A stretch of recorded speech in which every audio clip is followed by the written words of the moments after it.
اللہ کدھر جا رہا ہے پیارے کدھر جا رہا ہے؟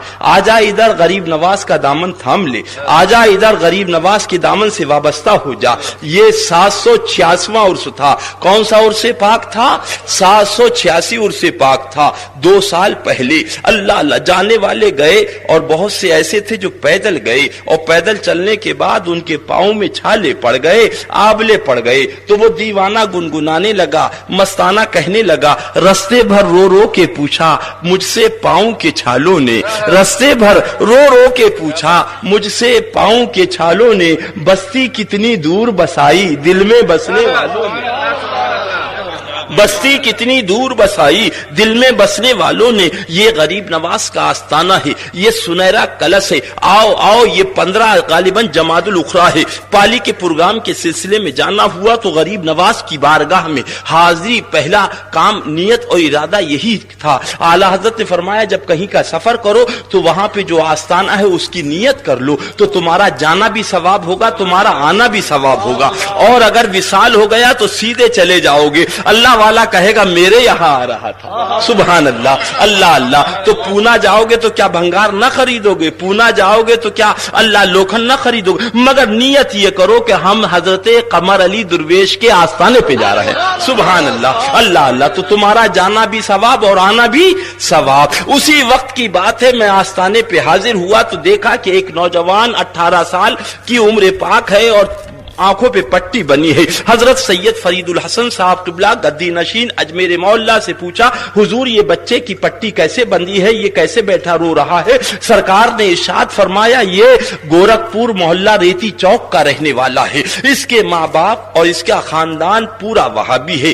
یہ بچہ اتفاق سے اس کی بینائی چلی گئی، اس کے اوپر جادو کر دیا گیا، تو اس نے اپنے ماں باپ سے کہا کہ مجھے اجمیر شریف بھیج دو، میں نے سنا ہے خواجہ کی بارگاہ میں بیماروں کو شفا ملتی ہے، میں نے سنا ہے خواجہ کی بارگاہ میں نامرادوں کی مرادیں پوری ہوتی ہیں، میں نے سنا ہے خواجہ کی بارگاہ میں غریب کو مالدار بنا دیا جاتا ہے، لہذا خواجہ جب سب کا بھلا کرتے ہیں میرا بھی بھلا کر دیں گے۔ ماں باپ وہابی تھے، بدبودار وہابی تھے، ان کا کیا کہتا کیا بک رہا ہے؟ یہ شرک ہے اور بدعت ہے، یہ حرام ہے اور ناجائز ہے، اجمیر جا رہا ہے، ارے مانگنا ہے خدا سے مانگ لے، ارے اجمیر جا رہا ہے یہ شرک ہے، ارے وہ تو مٹی کا ڈھیر ہے۔ لڑکے نے کہا نہیں مٹی کا ڈھیر نہیں، میرے غریب نواز کا آستانہ ہے، اے ماں باپ میرے جوانی پہ ترس کھاؤ، مجھے اجمیر شریف بھیج دو۔ ماں باپ سے ضد کی، خاندان والوں نے کہا ٹھیک ہے جاؤ۔ اللہ اللہ، اگر غریب نواز نے تمہیں آنکھیں دے دی،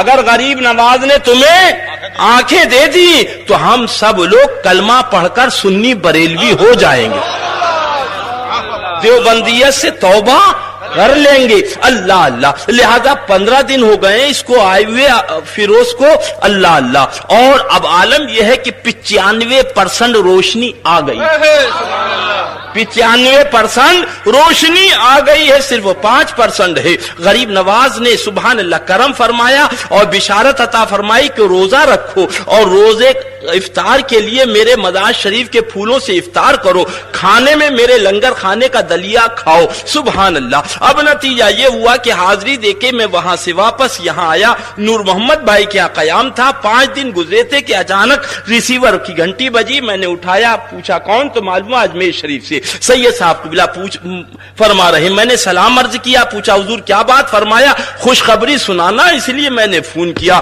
میں نے پوچھا حضرت کیا بات؟ فرمایا وہی غریب نواز کی بارگاہ میں جو گورکھپور سے بچہ افروز آیا تھا، محلہ ریتی چوک کا فیروز، وہ بچہ جس کی 95% روشنی آ گئی تھی، آج غریب نواز نے کرم فرما دیا اور اس کی مکمل روشنی آ گئی اور پٹی کھول دی گئی،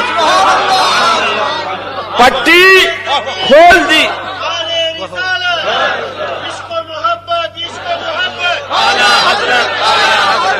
پٹی کھول دی گئی۔ اب ماں باپ نے، خاندان والوں نے جب یہ کرامت دیکھی تو انہوں نے کہا غریب نواز ہم بڑے اندھیرے میں تھے، اللہ اللہ، جب نبی کے پیارے شہزادے کی طاقت کا یہ عالم ہے تو مدینے والے کی طاقت کا کیا عالم ہوگا؟ ہم لوگ پڑھتے ہیں لا الہ الا اللہ محمد رسول اللہ۔